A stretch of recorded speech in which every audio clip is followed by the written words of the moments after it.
जैसे ही धुएं की चादर हटी, रेस्टार की आंखें फटी की फटी रह गईं।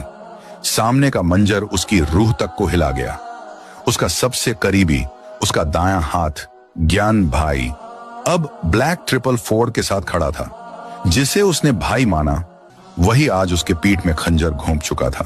तभी आसमान चीरा एक फाइटर जेट की गरजती आवाज ने, बम गिरते हैं, चारों तरफ धमाके, आग, चीखें, जलती गाड़ियां और भागते लोग।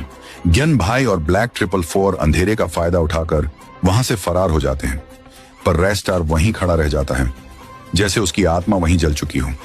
इंडिया का सबसे ताकतवर माफिया आज अकेला खड़ा था। उसी जलते माहौल में काली लैम्बोर्गिनी की आवाज गूंजती है।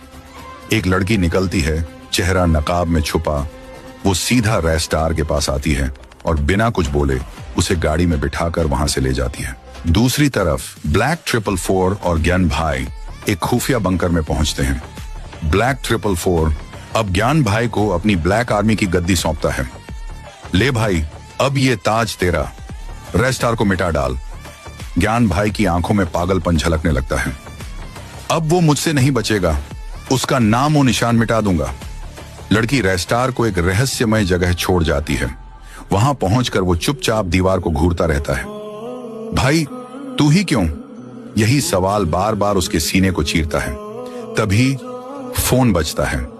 रेस्टार कॉल उठाता है और जो सुनता है उसका चेहरा सफेद पड़ जाता है। बिना कुछ कहे वो अपनी काली मस्टैंग उठाता है और एक प्राइवेट हेलीपैड की ओर बढ़ता है। हेलीकॉप्टर उड़ता है और कोई नहीं जानता कि वो कहां गया। बस उसके वफादार साथी आसमान में उसका हेलीकॉप्टर देखते रह जाते हैं, खामोश।